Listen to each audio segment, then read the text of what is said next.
New released satellite images reveal the scale of the damage. That Joplin before Sunday, this an image taken after the tornado ripped through the city. From Joplin, Rob Reynolds sent this report. Officials have revised the number of people missing since Sunday's tornado hit Joplin to below 240, much lower than earlier estimates, which ranged up to 1,500. Search and rescue teams using sniffer dogs investigated a collapsed apartment building downtown, looking for human remains. Just across the street, firefighters dug through debris in what was once a daycare center. It's painstaking and difficult work, but the search and rescue teams say they're determined to go through every last building until all of the missing are accounted for. At a Red Cross shelter housing 350 people made homeless by the tornado, people searching for missing relatives have taped up handmade posters alongside the lists of people unaccounted for. Every day, a few families are reunited, but many remain lost. They just want to find their loved ones, and so it's traumatic and heartbreaking. Elsewhere, a different kind of recovery process is underway, repairing ruined infrastructure and reviving the local economy. Joplin lost its primary and secondary schools, a hospital that employed hundreds, large stores on its commercial strip, and at least 300 small and medium-sized businesses. Community leaders say the cost of recovery will be high. The estimates range from $1 billion to $3 billion. Frankly, given the level of destruction through there, I think it's going to be more toward the high side than the lower. Judy Petty ran several businesses on Joplin's Main Street. That rubble was my cocktail lounge that I had the 41 years in December I've been there.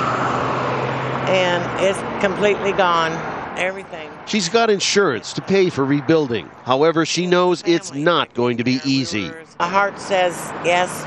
My body says no. I'm 70 years old. But she says she owes it to the town and the people to set an example. It will maybe help the heart of other people to come back here and rebuild. If you see one, by damn, she could do it 70 years old. Why can't we do it? And Rob Reynolds, Al Jazeera, Joplin, Missouri. And this year's tornado season is among the most active in U.S. history. At least 16 people have been killed in storms across Oklahoma, Arkansas, and Kansas in the last few days alone. Tornadoes form when cool air clashes with warm, humid weather. The resulting wind shear forms a horizontal rotating column of air that pulls thunderstorm clouds into a funnel.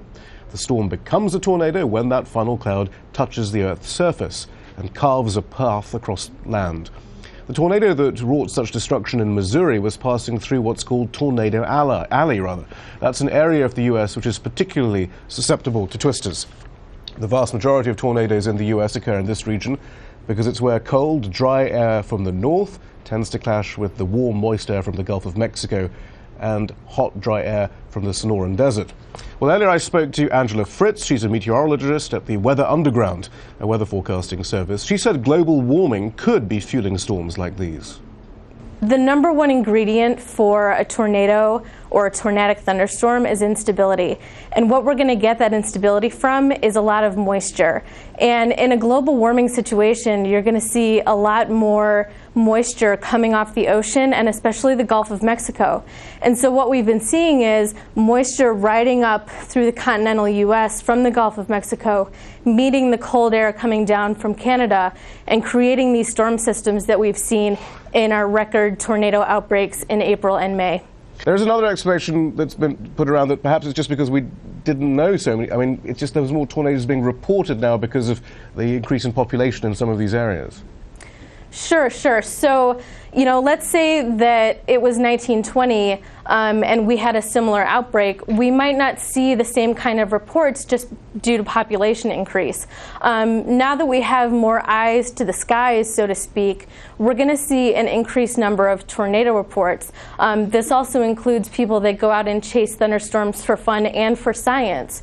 There are pros and cons to this, and I would say a pro is that you know when a tornado touches down well in advance. The Joplin tornado was seen by storm chasers well in advance of it reaching Joplin, as well as the Tuscaloosa tornado that happened in late April.